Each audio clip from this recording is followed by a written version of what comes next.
예, 안녕하십니까. 성선회라 송은건 목사입니다. 이 중고교 역사교과서 알박기라고 하는 그런 그 보도가 이제 나오고 있는 논란이 나오고 있는데요. 이 자유라는 것을 가르치기가 이렇게까지 교과서에 어려운가 하는 그런 논란인 것입니다. 이 앞으로 중고등학교 학생들이 배워야 될 2022년도 한국 개정 한국사 교육과정 시안에 대한 것인데요. 이런 것들에 보면은 이 4년 동안에 30일 이 한국 고등학교 한국사는 현대 부분에서 이 박근혜 정부 때 마련된 2015년 개정 교육 과정은 물론 4년 전 문재인 정부 때 나온 2018년도의 교육 과정보다도 오히려 더 작용화 됐다는 그런 논란을 지금 불러일으키고 있습니다. 자, 여기에 대해서 통해서 자유가 얼마나 가르치기가 지금 어려운 상황인지 이 얼마나 작용화됐는지 자, 이런 신문 기사 내용을 보면은 요약을 이렇게 해놓는데요.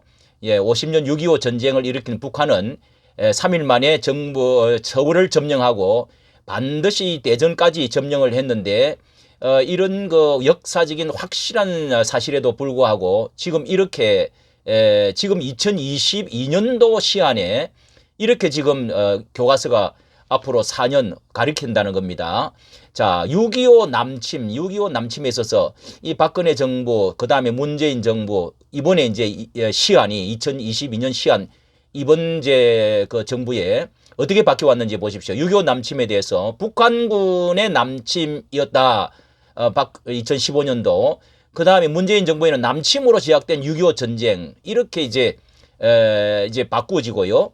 그 다음에 이 표현이 지금 이번에는 삭제가 됐다는 것입니다. 그 다음에 자유민주주의에 대해서, 이 박 대통령의 정부의 때는 자유민주주의라는 표현을 분명히 박혀 있는데, 문 정부에서는 자유민주주의 기본 질서라고 약화시켜서 했고, 그 다음에 이번에는 아주 빠져버렸다는 것, 자유가 빠져버렸다는 것입니다.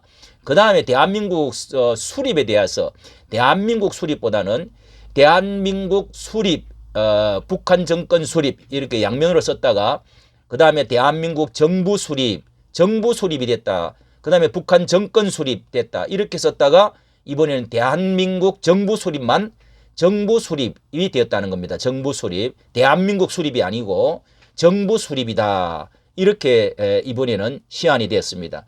8.15에 대해서도 분명히 박근혜 때는 8.15 강복이라고 말했는데 그리고 문정권 때도 8.15 강복 이렇게까지 이제 논란을 하다가 자, 문정부 때는 공통적으로요. 그렇게 하면 되느냐 해가지고 논란을 하다가 어느 정도 그나마도 8.15 강복 또 대한민국 정부 수립 이렇게 고쳐서 쓴 경우가 더 많았었는데 이번에는 그냥 강복이라고 8.15를 빼버렸습니다.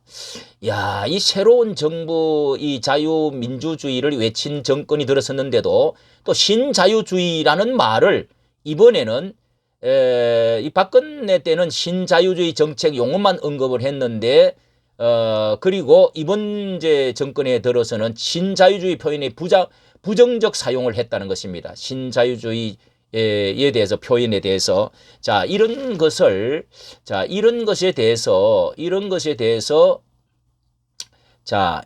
대해서요. 교육부는 뒤늦게 이런 것을 국민 의견을 수렴해서 수정하겠다 이렇게 발표를 했는데 교육부가 새로 연구진을 꾸릴 수 있었지만은 정부가 교과서 내용에 간섭하느냐는 지적이 나올 수 있다는 것을 부담스러워 했다는 것입니다. 박근혜 정부 때에 교육부가 나서서 그러니까 역사 교과서를 만들다가 교육부 직원들이 여럿이 이제 다쳤던 그런 경험 때문에 교육부가 나선다는 생각을 아예 안 했을 것이다고 이렇게 예측을 했습니다. 손을 놓고 있었다는 겁니다.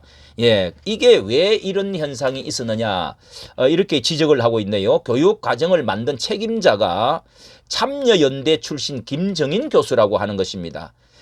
이 김 교수는 2014년도에 유관순 친일파가 유관순은 친일파가 만든 영웅이다. 친일파가 만든 영웅이다. 이렇게 주장을 했다고 하는 사람입니다. 예, 주장을 했다고 하는 사람인데, 자, 김 교수는 이런 발언을 해가지고 논란을 빚었는데요. 당시에 친일 전력이 박인덕이 해방 후 유관순을 발군해 이화학당 출신 영웅으로 만들었다면서 북한에서는 유관순을 모르는데 우리나라 교과서에 1950년대에야 들어갔다. 이렇게 북한에서도 모른다는 겁니다. 예, 그래서 거센 비판을 받다가 이제 사죄를 하기도 했다. 이렇게 김 교수 같은 진보 사학계를 대표하는 한국 역사학계 회장이 참여연대 운영위원장을 지나고 이 단독 입찰을 해서 연구 용역을 따내가지고 이렇게 이제 대표 참여연대 이런 그 국사연구회 이런 데 참여를 해가지고 주도적인 역할을 해가지고 대통령 기록관리 전문위원 위원장으로 지난해에 11월 달에 그 문 대통령 때에도 이런 사람들이 주도적으로 이렇게 관여했다는 것입니다.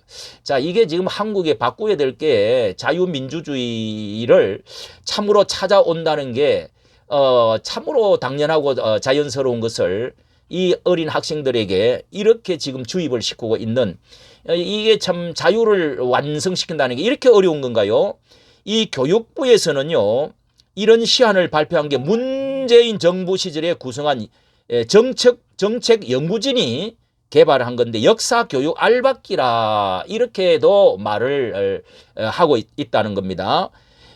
이렇게 새 정부가 들어서서 교육부가 손을 놓고 있다가 문제 부분을 수정하지 않고 그대로 이제 공개를 한 것은 나태하고 무책임한 것이다. 교육부는 뒤늦게 이 논란 많은 부분을 수렴해서 수정해 나겠다고 했지만은 몸살이기에 벗어나지 못하고 있다고 이렇게 비판을 하고 있습니다.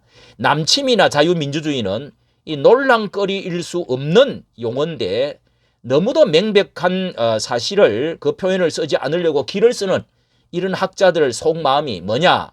예, 이 민주주의, 자유민주주의 체제에 살고 있으면서 정말 그 자유라는 표현을 빼지 못해서 안달나는 이런 것이 이야기가 참으로 세계 경제 10위권 대국의 문화 강국으로 성장한 이런 대한민국의 성취를 있는 그대로 쓰려고 하지 않는 깎아내리려고 하는 그 의도가 무엇이냐?